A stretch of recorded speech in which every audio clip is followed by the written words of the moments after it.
Now, smoking. We are going to be talking about this, and we'd like your thoughts on it. 0845 300 8181. Smokers in for another bashing this morning, this time from the EU, the European Parliament. There's new rules that they're going to be debating on this morning to regulate e-cigarettes. Also, they are talking of banning menthol or flavoured tobacco, ban on tens as well, selling cigarettes in tens. Also, banning slim cigarettes, sort of hand-rolling and pipe tobacco, the smaller pouches of that they're talking about doing away with. So that's going on today. Some of the proposals being voted on in Strasbourg. Also, it's Stoptober, of course. So if you're a smoker at the moment, the pressure is on to kick the habit. So we're asking this morning, by now, really, let's be honest, the risks are pretty well understood. Everyone knows if you're a smoker, you're not going to be thinking... You are not going to find probably a smoker who goes, oh, wow, this is good for you, isn't it? All smokers know it's bad for you. So if you know the risks and you choose to smoke, what's wrong with that? Let them get on with it. Isn't it time that we lightened up a bit on people who choose to enjoy tobacco? 0845 300 8181. Earlier on, we spoke to Angela Harbert, who's from Forest. They're the organisation who, what exactly this, want to be left alone to enjoy tobacco. And she told us why she is strongly against these EU proposals. Well, I think there are two issues. The first one is I have absolutely no idea why it's the European Union that suddenly decided to come in from afar and start dictating what the UK shouldn't do in terms of smoking regulation. The second issue, and this is quite serious, I think, is that several of the issues, legislations being proposed, including ban on menthols, ban on packs of 10, it's just downright prohibition. That's actually going to also hit the poor. This is, as we said, this is an EU thing. This is being voted for on a European level. Let's speak to one of our local MEPs. Nikki Sinclaire joins me on the phone now. Morning, Nikki. Good morning. What do you think of the EU getting involved with this? Well, obviously, as a Eurosceptic and someone that demands a referendum, I'm opposed to the EU getting involved like this. I think if these laws are to be made, they should be debated in our own Parliament in Westminster, and then decisions made there. The vote today is incredibly complex. There's been 179 amendments. There's going to be actually over 100 actual votes, and there's going to be some interesting votes because the menthol lobby is very strong from Poland. People in southern Europe, especially Greece and Cyprus, they smoke, and so they've got a very strong smoking culture. So this is going to be very interesting. But there's mixed messages from the EU here. On one hand, they want to increase the difficulty of buying tobacco with all the bans on tens and smaller pouches, etc., etc. And on the other hand, they want to, in effect, ban e-cigarettes.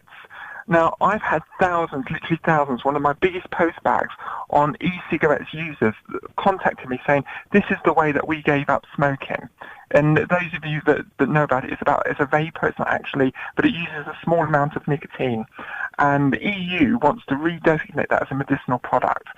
And the cost of actually doing all the research on a medicinal product would actually take it off the market. So, Nikki, if this is passed and it becomes a medicinal product, would that essentially do away with the market? Because from what you're saying and what I'm understanding, it would make them prohibitively expensive.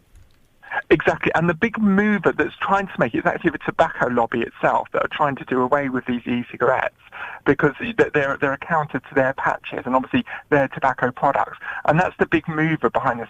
The tobacco lobby is a huge mover in today's vote. So it would essentially become medicine, wouldn't it? Rather than just being a smoking product or just a consumer product like anything else, it would be classified as a medicine. Yeah, and in America, the Supreme Court said, not the Supreme Court, one of the state Supreme Courts said that this was a wrong thing to have classified it down that route. It looks like I've been campaigning on this now for more than a year, and hopefully we can win that vote today. But today might not even be the end of it because it has to go to council, and there's some discussions in council about vetoes.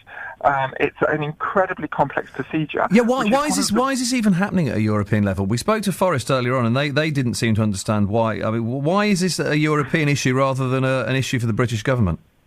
Well, I think it goes. I mean, I'm totally with them on that. I mean, and that goes to why we are members of such a union that basically dictates laws to us. When I'm on your show some other times and I say 75% of our laws are made in Brussels, and some pro-European says, "Oh no, you're talking a load of rubbish." These are the types of level of legislation that the EU makes, and that's why I demand a referendum. So would this be binding if this gets passed? Is this binding, or can we not veto it?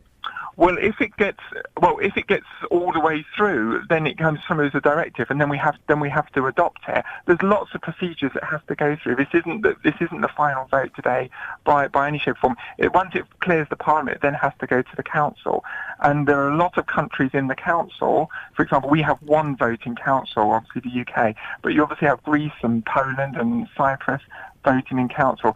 So there's a lot of hurdles to get over, but there's strong lobbying influences involved in Absolutely, it. But Nikki, without getting bogged down in all the European procedure of it all, I mean, surely anything, possibly the e-cigarettes issue aside, but anything that reduces smoking generally, and as you mentioned, Europe itself, certainly southern Europe and Greece and places like that, anything that makes it harder to smoke, surely, as in this day and age when all the health risks are known, it's got to be a good thing, hasn't it?